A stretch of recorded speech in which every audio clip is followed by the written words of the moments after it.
LV County champions Lancashire appeared to be heading for a first match defeat after Sussex skipper Michael Yardy scored a superb century and Steve McGoffin took 3 Lancashire second innings wickets in Liverpool. Sussex were already well placed going into the second day and resumed their first innings on 137 for 3 with a lead of 13 already in the bank. Yardy, who began the morning on 70, was soon adding to that. Lancashire's fielding, so good last season, didn't help their cause. Yardy was dropped by Paul Horton off Kyle Hogg after he'd moved on to 85. He also had a let-off off the bowling of Glenn Chappell as things didn't go to plan for the home side, who would have been hopeful of putting a bad first day behind them.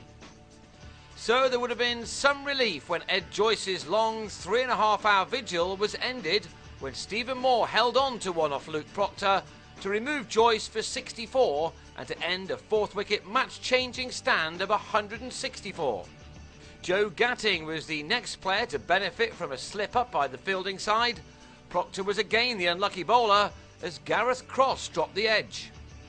Yardy was still 2 runs short of his 100 when he was dropped again in a morning Lancashire would rather forget.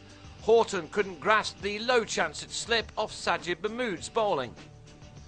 Moments later, Yardy made them pay and was celebrating an outstanding century which had come off 142 balls.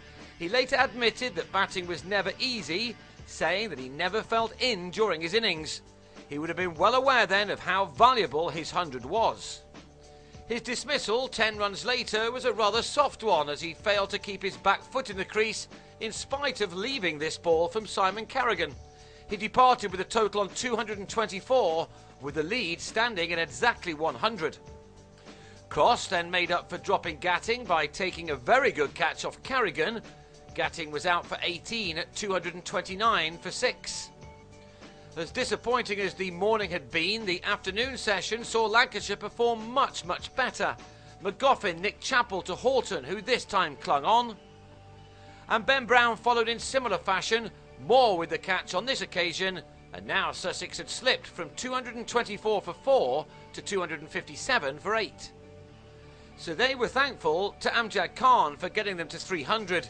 He made a very useful 28, which included this tennis shot off Mahmood, which went for 6. Just after the 300 had been reached, Proctor wrapped up the innings. He bowled Khan, and then 2 balls later had Monty Panesar held at third slip by Ashwell Prince. Still the lead was a more than handy 176 for the visitors.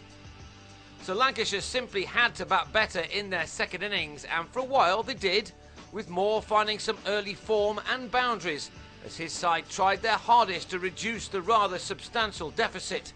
He and Horton open up with a stand of 24. But Sussex then grabbed the initiative again. Moore nicked McGoffin to Yardy to depart for 11. And next ball, Carl Brown was leg before to the same bowler, shouldering arms to a delivery which nipped back at him. And when Horton also fell to the Australian, whose extra bounce had the batsman caught by Luke Wells for 24, Lancashire were back in the mire on 39 for 3.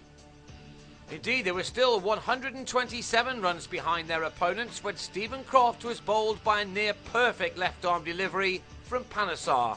Not many players would have survived that. Could Lancashire be heading to the innings defeat they inflicted on Sussex at this very ground in April last year? Prince, who didn't play in that game of course, looked in a determined mood to ensure that that didn't happen. The light wasn't as bad as our picture suggests here, as he and Proctor saw out the last 50 minutes of the day to give his side the slimmest of chances of turning this match on its head. The morning of day 3 will prove crucial. With Prince still in on 31, Lancashire will go again on 85 for 4, which sees them trail by 91.